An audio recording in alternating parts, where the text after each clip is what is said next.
നമസ്കാരം. LG vision വാർത്തകളിലേക്ക് സ്വാഗതം. പ്രധാന വാർത്തകൾ. നെടുമ്പാശ്ശേരി പുത്തൻതോട് മർച്ചന്റ്സ് ടവറിൽ മാമ്പഴ ഉത്സവത്തിന് തുടക്കമായി. നാടൻ മാമ്പഴങ്ങളുടെ പ്രദർശന വിപണന മേളയുടെ ഉദ്ഘാടനം block panchayat president TV Pratheesh നിർവഹിച്ചു.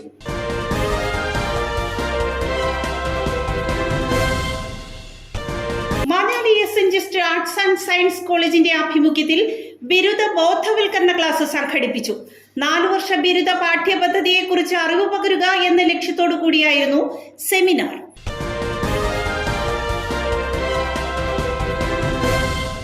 കോട്ടപ്പുറം കിഡ്സിൽ ഇന്റർനാഷണൽ ലാംഗ്വേജ് അക്കാദമി പ്രവർത്തനം തുടങ്ങി. കോട്ടപ്പുറം രൂപത ബിഷപ്പ് ഡോക്ടർ അംബ്രോസ് പുത്തൻവീട്ടിൽ ഉദ്ഘാടനം ചെയ്തു.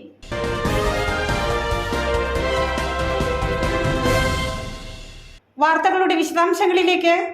നെടുമ്പാശ്ശേരി പുത്തൻതോട് മർച്ചന്റ്സ് ടവറിൽ മാമ്പഴോത്സവത്തിന് തുടക്കമായി. നാടൻ മാമ്പഴങ്ങളുടെ പ്രദർശന വിപണന മേളയുടെ ഉദ്ഘാടനം block panchayat president TV Pratheesh നിർവഹിച്ചു. നാടൻ മാമ്പഴങ്ങളുടെ സംരക്ഷണവും വിപണനവും ലക്ഷ്യമാക്കിയാണ് നെടുമ്പാശ്ശേരി ഫാർമേഴ്സ് സെന്ററിന്റെ നേതൃത്വത്തിൽ മാമ്പഴോത്സവം സംഘടിപ്പിച്ചിരിക്കുന്നത്. പ്രാദേശികമായി ഉണ്ടാക്കുന്ന നാടൻ മാങ്ങകൾ കൃത്രിമത്വം കൂടാതെ പഴുപ്പിച്ച് കുറഞ്ഞ നിരക്കിൽ ഉപഭോക്താക്കൾക്ക് നൽകുക എന്നതാണ് മാമ്പഴോത്സവത്തിലൂടെ ഫാർമേഴ്സ് സെന്റർ ലക്ഷ്യമിടുന്നത്. നെടുമ്പാശ്ശേരി പുത്തൻതോട് മർച്ചന്റ്സ് ടവറിൽ ആരംഭിച്ച മേള മെയ് 11 സമാപിക്കും. പ്രിയൂർ, മൽഗോവ, സിന്ദൂരം, ചക്കരഗുണ്ട്, കൊശ്ശേരി, നീലൻ, മൂവാണ്ടൻ, അൽഫോൺസ, മല്ലിക, ബ്ലാക്ക് ആൻഡ് വൈറ്റ് എന്നിങ്ങനെ വിവിധ ഇനം മാമ്പഴങ്ങളാണ് മേളയിൽ പ്രദർശനത്തിന് ഉള്ളത്. വനിതാ സ്വാശ്രയ സംഘങ്ങൾ ഉണ്ടാക്കിയ ചക്ക കൊണ്ടുള്ള വിവിധ ഉൽപ്പന്നങ്ങളും ചക്കാട, ചക്ക പായസം, വിവിധ ജ്യൂസുകളും മേളയിൽ ഒരുക്കിയിട്ടുണ്ട്. മാമ്പഴോത്സവത്തിന്റെ ഉദ്ഘാടനം Parakkadavu block panchayat president TV Pratheesh നിർവഹിച്ചു. നമ്മുടെ മലയാളിയുടെ വേനൽക്കാലം മാമ്പഴക്കാലം കൂടിയാണ്. നമ്മൾ ഏറ്റവും കൂടുതൽ കഴിച്ചിട്ടുള്ള പഴം മാങ്ങയാണ്. മലയാളി ഏറ്റവും കൂടുതൽ കഴിക്കുന്നത് മാങ്ങയാണ്. മാമ്പഴത്തിൻ്റെ പ്രത്യേകത, മാമ്പഴം നമ്മുടെ ദേശീയ ഫലമാണ്. ഇന്ത്യയുടെ മാത്രമല്ല, മറ്റൊരു രാജ്യത്തിൻ്റെയും കൂടി ദേശീയ ഫലം മാമ്പഴമാണ്. അത് പാകിസ്ഥാൻ്റെയാണ്. പാകിസ്ഥാൻ്റെ ദേശീയ പഴം മാങ്ങയാണ്. ലോകത്ത് ഉൽപ്പാദിപ്പിക്കുന്ന മാങ്ങയിൽ 80% സംഭാവന ചെയ്യുന്നത് ഇന്ത്യയാണ്. ലോകത്ത് മാമ്പഴം ഉൽപ്പാദിപ്പിക്കുന്നതിൽ 80% ഇന്ത്യയുടെ സംഭാവനയാണ്. പക്ഷെ കേരളത്തിലല്ല കേട്ടോ മാമ്പഴം കൂടുതൽ ഉൽപ്പാദിപ്പിക്കുന്നത്. ഇപ്പോൾ മഹാരാഷ്ട്രയിലും ബീഹാറിലും തമിഴ്നാട്ടിലും ഒക്കെ വലിയ തോതിൽ വ്യാവസായിക അടിസ്ഥാനത്തിൽ ഇപ്പോൾ മാങ്ങ കൃഷി ചെയ്തു വരികയാണ്. ഇപ്പോൾ നമ്മുടെ പാലക്കാട് ജില്ലയുടെ അതിർത്തി പ്രദേശങ്ങളിലേക്ക് ചെന്ന് കഴിഞ്ഞാൽ വലിയ വലിയ മാന്തോപ്പുകൾ നമുക്ക് കാണാൻ പറ്റും. വലിയ പൊക്കം കുറഞ്ഞ മരങ്ങൾ, മാവുകളെ ബഡ് ചെയ്ത് പ്രത്യേകം വ്യാവസായിക അടിസ്ഥാനത്തിൽ കൃഷി ചെയ്യുന്ന മാന്തോപ്പുകൾ നമ്മുടെ അതിർത്തി പ്രദേശങ്ങളിൽ നമുക്ക് കാണാൻ കഴിയും. ഞാൻ പറഞ്ഞു വന്ന ഇത്രയേ ഉള്ളൂ, മാങ്ങ ഒരു ചെറിയ കാര്യമല്ല എന്നതാണ്. ഇത് പിന്നെ ക്രിസ്തുവിനും മുമ്പ് എഴുതപ്പെട്ടതെന്ന് കരുതപ്പെടുന്ന ചരക സംഹിത, സുശ്രുത സംഹിതയൊക്കെ ഉണ്ട്. നമ്മുടെ ആരോഗ്യവുമായി ബന്ധപ്പെട്ട കാര്യങ്ങളാണ്. അത് farmers centre president AV Rajagopal അധ്യക്ഷത വഹിച്ചു.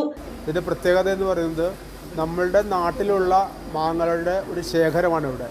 അല്ലാതെ നമ്മൾ ആന്ധ്രയിൽ നിന്നോ തമിഴ്നാട്ടിൽ നിന്നോ കാർബൈഡോ മറ്റോ ഒന്നും ഉപയോഗിച്ച നാടൻ സ്വാഭാവിക രീതിയിൽ പഴുത്ത മാങ്ങയുടെ വിൽപ്പനയും അതോടൊപ്പം ഡിസ്പ്ലേയുമാണ്. ഇതിന് പ്രധാന കാരണം എന്താണെന്ന് പറഞ്ഞാൽ ഈ മാവിനങ്ങൾ നാം അന്യം നിന്നു വന്ന പല ഇനങ്ങളും ഇതിനകത്തുണ്ട്. അതെല്ലാം പുനരുജ്ജീവിപ്പിക്കുന്നതിനും ഇതെല്ലാം നമ്മുടെ പ്രദേശങ്ങളിൽ വ്യാപകമാക്കുന്നതിനും അതിൻ്റെ രുചിയും സ്വാദും ജനങ്ങളിലേക്ക് എത്തിക്കുന്നതിനും വേണ്ടിയാണ് ഇതേപോലെ ഒരു മാമ്പഴോത്സവം സംഘടിപ്പിച്ചിരിക്കുന്നത്. Mercantile society president CP Tharyan, KJ Polson, CS Murali, Salu Paul, KJ Francis, PP Sreevalsan, Sunitha Haridas, Shantha Ramakrishnan, Geetha Joshi, Usha Divakaran, R Saritha, Molly Mathukutty, Shimmy Suresh, Manju Sabu എന്നിവർ സംസാരിച്ചു. Manali SN arts and science കോളേജിന്റെ ആഭിമുഖ്യത്തിൽ ബിരുദ ബോധവൽക്കരണ ക്ലാസ് സംഘടിപ്പിച്ചു. 4 വർഷ ബിരുദ പാഠ്യപദ്ധതിയെക്കുറിച്ച് അറിവ് പകരുക എന്ന ലക്ഷ്യത്തോടു കൂടിയായിരുന്നു സെമിനാർ. കേരളത്തിലെ സർവകലാശാലകളിൽ അടുത്ത അധ്യയന വർഷം മുതൽ നടപ്പിലാക്കുന്ന പുതിയ പാഠ്യപദ്ധതിയായ MGU UGP ഓണേഴ്സിനെ കുറിച്ച് വിദ്യാർത്ഥികൾക്കും രക്ഷിതാക്കൾക്കും അറിവ് പകരുക എന്ന ലക്ഷ്യത്തോടു കൂടിയാണ് സെമിനാർ സംഘടിപ്പിച്ചത്. മാനാലി SN കോളേജിന്റെ ആഭിമുഖ്യത്തിൽ പറവൂർ ടൗൺ ഹാളിലായിരുന്നു സെമിനാർ. വിദ്യാർത്ഥികളുടെ കഴിവുകൾ വളർത്തുന്ന വിദ്യാർത്ഥി കേന്ദ്രീകൃതമായ പാഠ്യപദ്ധതിയാണ് നടപ്പിലാക്കുന്നത്. കേരള സംസ്ഥാന ഉന്നത വിദ്യാഭ്യാസ വകുപ്പിന്റെ നേതൃത്വത്തിൽ സംസ്ഥാനത്തെ എല്ലാ സർവകലാശാലകളിലും ബിരുദ പഠനം 4 വർഷം വരെ തെരഞ്ഞെടുക്കാവുന്ന പുതിയ രീതിയിലേക്ക് മാറുകയാണ്. ആദ്യത്തെ 1 വർഷത്തെ കോഴ്സ് പൂർത്തിയാക്കി പഠനം നിർത്തുന്ന വിദ്യാർത്ഥിക്ക് കോഴ്സ് സർട്ടിഫിക്കറ്റും, 2ാം വർഷത്തോടെ പഠനം അവസാനിപ്പിച്ചവർക്ക് ഡിപ്ലോമയും, 3 വർഷം പഠനം പൂർത്തിയാക്കിയവർക്ക് ബിരുദവും, 4 വർഷം വിജയകരമായി പൂർത്തിയാക്കുന്ന വിദ്യാർത്ഥികൾക്ക് ഓണേഴ്സ് ബിരുദവും ലഭിക്കും. ഒരു കോളേജിൽ ചേർന്നുകൊണ്ട് മറ്റു കോളേജിലെ വിഷയങ്ങളും പഠിക്കുവാനും 1 വർഷത്തിന് ശേഷം മറ്റു വിഷയങ്ങളിലേക്ക് മാറാവുന്ന തരത്തിലുള്ള പാഠ്യപദ്ധതിയാണിത്. MG university master trainer doctor S. Sreeja seminar നയിച്ചു. 3 വർഷം പഠിച്ചിട്ട് ഒരു ജോലി കിട്ടുന്നില്ല.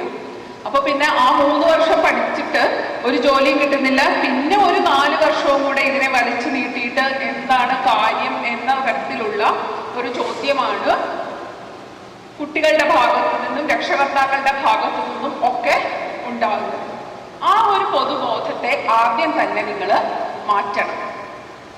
കാരണം ഇത് 3 വർഷത്തെ നീട്ടി മറ്റൊരു കുപ്പിയിലാക്കി നിങ്ങളുടെ മുൻപിൽ അവതരിപ്പിക്കുന്ന ഒരു 4 വർഷ ബിരുദ പ്രോഗ്രാം അല്ല, മറിച്ച് ഈ ബിരുദ പ്രോഗ്രാമിൽ 3 വർഷത്തിന് ശേഷം എക്സിറ്റ് എടുത്തു പോവാനുള്ള ഒരു സംവിധാനമുള്ള ഒരു ബിരുദ പ്രോഗ്രാമാണ് ഇത്.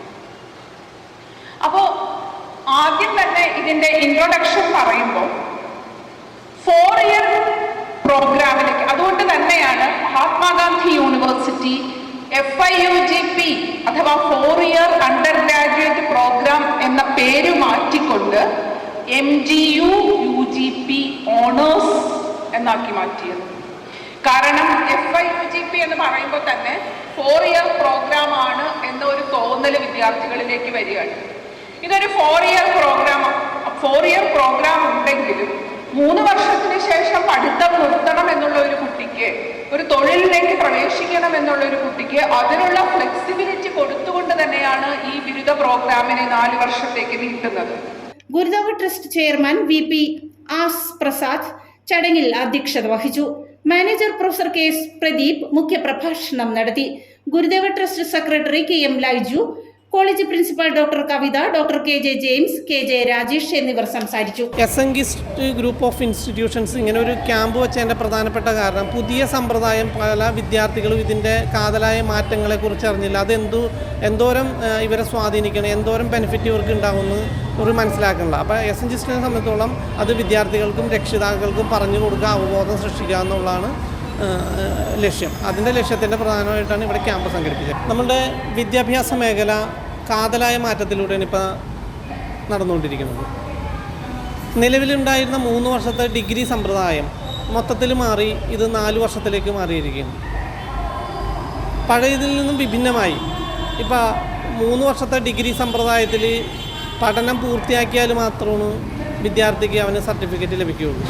പുതിയ സമ്പ്രദായ പ്രകാരം 4 വർഷം എന്നുള്ള ഡിഗ്രി സമ്പ്രദായത്തിലേക്ക് നമ്മൾ മാറുമ്പോൾ ആദ്യത്തെ 2 വർഷം പഠനം പൂർത്തിയാവുന്ന വിദ്യാർത്ഥിക്ക് ഡിപ്ലോമ സർട്ടിഫിക്കറ്റും, 3-ാം വർഷം പഠനം പൂർത്തിയാക്കി പുറത്തു പോകുന്ന വിദ്യാർത്ഥിക്ക് ഡിഗ്രി സർട്ടിഫിക്കറ്റും, 4-ാം വർഷം പഠനം പൂർത്തിയായി പോകുന്ന വിദ്യാർത്ഥിക്ക് ഓണേഴ്സ് ഡിഗ്രിയാണ് ലഭിക്കുന്നത്. ഇത് വളരെയധികം വിദ്യാർത്ഥികൾക്ക് വളരെയധികം ബെനിഫിറ്റുള്ള ഒരു കാര്യമാണ്. അതോടൊപ്പം തന്നെ സാമ്പത്തികമായിട്ട് വളരെയധികം സാമ്പത്തികം ചിലവാക്കേണ്ടി വരുന്നില്ല ഈ ഡിഗ്രിക്ക്. ഇതിനോടൊപ്പം തന്നെ വേറൊരു കൂട്ടി വായിക്കേണ്ട ഒന്നാണ്, ഈ ഡിഗ്രി കഴിഞ്ഞ് PGക്ക് പോകുന്ന വിദ്യാർത്ഥികൾക്ക് നിലവിലത്തെ സമ്പ്രദായം അനുസരിച്ച് ഡിഗ്രി കഴിഞ്ഞ് 3 വർഷത്തെ ഡിഗ്രി കഴിഞ്ഞാൽ 2 വർഷം പോകേണ്ട വിദ്യാർത്ഥി ഈ 4 വർഷത്തെ ബിരുദം കഴിഞ്ഞിറങ്ങുന്ന പഠനം പൂർത്തിയാക്കി പാസ്സായി ഇറങ്ങുന്ന വിദ്യാർത്ഥിക്ക് 1 വർഷം PGക്ക് പോയാൽ മതിയാവും. അപ്പോൾ വിദ്യാർത്ഥിയെ സംബന്ധിച്ചോളം അതൊരു വലിയൊരു മാറ്റമാണ്, വളരെ സാമ്പത്തികമായിട്ട് മെച്ചമുള്ള ഒരു പരിപാടി തന്നെ. കോട്ടപ്പുറം കിഡ്സിൽ ഇന്റർനാഷണൽ ലാംഗ്വേജ് അക്കാദമി പ്രവർത്തനം തുടങ്ങി. കോട്ടപ്പുറം രൂപതാ ബിഷപ്പ് ഡോക്ടർ അംബ്രോസ് പുത്തൻവീട്ടിൽ ഉദ്ഘാടനം ചെയ്തു. കോട്ടപ്പുറം രൂപതയുടെ സാമൂഹ്യ ശുശ്രൂഷ വിഭാഗമായ കിഡ്സിന്റെ നേതൃത്വത്തിൽ ഇന്റർനാഷണൽ ലാംഗ്വേജ് അക്കാദമി പ്രവർത്തനം ആരംഭിച്ചു. കോട്ടപ്പുറം രൂപതാ ബിഷപ്പ് ഡോക്ടർ അംബ്രോസ് പുത്തൻവീട്ടിൽ ഉദ്ഘാടനം നിർവഹിച്ചു. KIDS director father Paul Thomas Kalathil അധ്യക്ഷത വഹിച്ച യോഗത്തിൽ സ്കിൽ ഫോർ പ്രോഗ്രസിന്റെ general secretary doctor Stalin Joseph മുഖ്യാതിഥിയായിരുന്നു. ഉദ്ഘാടനത്തോടനുബന്ധിച്ച് ബിഷപ്പ് അംബ്രോസ് ജർമ്മൻ ഭാഷാ ക്ലാസ് നയിച്ചു. അതോടൊപ്പം ജർമ്മനിയിലേക്കും മറ്റു രാജ്യങ്ങളിലേക്കും റിക്രൂട്ട് ചെയ്യുന്ന പ്രമുഖ റിക്രൂട്ട് ഏജൻസികളായ ആംബെ ഇന്റർനാഷണൽ, IID തുടങ്ങിയവയുടെ അധികൃതർ ജോലി ഉപരിപഠന മേഖലകളിലെ സാധ്യതകളെക്കുറിച്ച് വിദ്യാർത്ഥികളുമായി സംവദിച്ചു. Father Biyon Thomas Konath, father Ebenezer Kattiparambil, സി അനറ്റ് എന്നിവർ സന്നിഹിതരായിരുന്നു. ഇന്ന് ജർമ്മൻ ലാംഗ്വേജ് കോഴ്സ് മാത്രമല്ല, അതിന് ഒരു തുടക്കം കുറിച്ചുകൊണ്ട് മറ്റുള്ള ലാംഗ്വേജ് കൂടി നമ്മൾ പഠിക്കുവാനായിട്ട് ഒരു തുടക്കം. അത് ജർമ്മൻ പഠനം എങ്ങനെയാണെന്ന് നോക്കിയിട്ട് വേണം മറ്റുള്ള ഭാഷയിലേക്കുള്ള നമ്മുടെ യാത്ര. ഇന്ന് നമ്മളൊരു ഭാഷ പഠിക്കുമ്പോൾ 2 കാര്യങ്ങൾ ശ്രദ്ധിക്കാനുണ്ട്. ഒന്ന്, നമുക്ക് ചെറുതാകാൻ പഠിക്കണം. എന്ന് പറഞ്ഞാൽ എനിക്ക് കുറേ അറിയാം എന്ന് പറഞ്ഞാൽ നമ്മളൊരു സാധനം പഠിക്കില്ല. അപ്പോൾ ഒരു കുഞ്ഞിനെ പോലെ ആയിത്തീർന്നാൽ മാത്രമേ നമുക്കൊരു ഭാഷ പഠിക്കാൻ സാധിക്കുള്ളൂ. അത് ഒന്ന്. അപ്പോൾ ജർമ്മൻ പഠിക്കാനായിട്ട് നമ്മൾ കുഞ്ഞാകുക എന്നുള്ളത്. രണ്ടാമതായിട്ട് നമുക്കുള്ള കുറവുകൾ എന്തൊക്കെയാണെന്ന് തിരിച്ചറിയുക. ഒരു ഭാഷ പഠിക്കുവാനായിട്ട് കടന്നു വന്ന നിങ്ങളെല്ലാവരും അഭിനന്ദിച്ചുകൊണ്ട് ഇന്നത്തെ ഈ സംരംഭത്തിന് കിഡ്നി രോഗിയുടെ ചികിത്സയ്ക്കായി സ്വകാര്യ ബസ്സുകൾ കാരുണ്യയാത്ര നടത്തി. കൊടുങ്ങല്ലൂർ തൃശൂർ റൂട്ടിൽ സർവീസ് നടത്തുന്ന 11 ബസ്സുകളാണ് കാരുണ്യയാത്ര നടത്തിയത്. കൊടുങ്ങല്ലൂർ തൃശൂർ റൂട്ടിലെ മിഷാൽ, ശില്പി, വേദവ്, മഹാദേവ, ലക്ഷ്മി ദുർഗ, ലക്ഷ്മി, ചീനിക്കാസ്, അശ്വതി, അൽ അസ എന്നിങ്ങനെ 10 ലിമിറ്റഡ് സ്റ്റോപ്പ് ബസ്സുകളും ഒരു ലോക്കൽ ബസ്സുമാണ് നഗരസഭ 8-ാം വാർഡിൽ തയ്യപ്പിൽ താമസിക്കുന്ന നിഖിലിന്റെ കിഡ്നി മാറ്റിവെക്കുന്നതിനാവശ്യമായ തുകയിലേക്ക് സംഭാവന നൽകുന്നതിനായി സർവീസ് നടത്തിയത്. സർവീസ് നടത്തുന്ന ബസ്സുകളുടെ ഫ്ളാഗ് ഓഫ് പ്രശസ്ത നർത്തകനും അഭിനേതാവുമായ RLV രാമകൃഷ്ണൻ നിർവഹിച്ചു. കൊടുങ്ങല്ലൂർ നഗരസഭാ ചെയർപേഴ്സൺ TK ഗീത മുഖ്യ അതിഥിയായിരുന്ന ചടങ്ങിൽ വാർഡ് കൗൺസിലർ C നന്ദകുമാർ അധ്യക്ഷത വഹിച്ചു. ഗൾഫിൽ ജോലി ചെയ്തിരുന്ന കോതായിൽ വേണു മകൻ നിഖിൽ 2 കിഡ്നിയും പ്രവർത്തനരഹിതമായതിനെ തുടർന്ന് നാട്ടിൽ തിരിച്ചെത്തുകയും വിശദമായ പരിശോധനയിൽ കിഡ്നി മാറ്റിവെക്കാതെ മറ്റു മാർഗമില്ലെന്ന് ഡോക്ടർമാർ നിർദ്ദേശിക്കുകയായിരുന്നു. മാതാവാണ് കിഡ്നി നൽകുന്നത്. എങ്കിലും സർജറിക്കും മറ്റും അനുബന്ധ ചികിത്സയ്ക്കുമായി 20 ലക്ഷത്തോളം രൂപ ചിലവ് കണക്കാക്കുന്നുണ്ട്. സാധാരണക്കാരനായ നിഖിലിന്റെ കുടുംബത്തിന് ഇത് താങ്ങാവുന്നതിനും അപ്പുറമാണ്. നിഖിലിന്റെ ചികിത്സയ്ക്കായുള്ള തുക സമാഹരിക്കുന്നതിന് ഒരു ജനകീയ സമിതി രൂപീകരിച്ച് പ്രവർത്തനം ആരംഭിച്ചിട്ടുണ്ട്. വൃക്കരോഗികൾക്കും ഇതുപോലെയുള്ള കാര്യങ്ങൾക്കൊക്കെ മണിച്ചാട്ടൻ ഒരുപാട് സഹായങ്ങൾ ചെയ്തിട്ടുണ്ട്. എന്നിരുന്നാലും ഇതിൻ്റെ ഒരു ഭാഗവാക്കാവാനായിട്ട് എന്നെ ക്ഷണിച്ച വിശാൽ കുടുംബത്തോട് ഞാൻ നന്ദി പറയുകയാണ്. കാരണം ഇതെങ്കിലും നമുക്ക് സമൂഹത്തിന് വേണ്ടി ചെയ്യാൻ കഴിയുന്നു എന്നുള്ളതാണ് ഏറ്റവും വലിയ ആശ്വാസം. എന്തായാലും ഈ ഒരു യാത്രയിലൂടെ നിഖിലിൻ്റെ എല്ലാ അസുഖങ്ങളും മാറി പൂർണ്ണമായും അസുഖം ഭേദപ്പെട്ടുകൊണ്ട് അദ്ദേഹം ജീവിതത്തിലേക്ക് തിരിച്ചു വരട്ടെ എന്ന് ആശംസിച്ചുകൊണ്ട് പ്രധാന വാർത്തകൾ ഒരിക്കൽ കൂടി. നെടുമ്പാശ്ശേരി പുത്തൻതോട് മർച്ചന്റ്സ് ടവറിൽ മാമ്പഴോത്സവത്തിന് തുടക്കമായി. നാടൻ മാമ്പഴങ്ങളുടെ പ്രദർശന വിപണന മേളയുടെ ഉദ്ഘാടനം block panchayat president TV Pratheesh നിർവഹിച്ചു.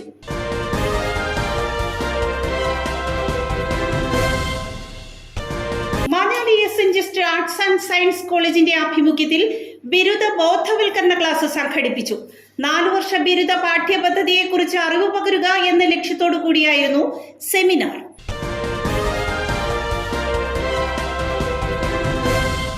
കോട്ടപ്പുറം കിഡ്സിൽ ഇന്റർനാഷണൽ ലാംഗ്വേജ് അക്കാദമി പ്രവർത്തനം തുടങ്ങി. കോട്ടപ്പുറം രൂപതാ ബിഷപ്പ് ഡോക്ടർ അംബ്രോസ് പുത്തൻവീട്ടിൽ ഉദ്ഘാടനം ചെയ്തു.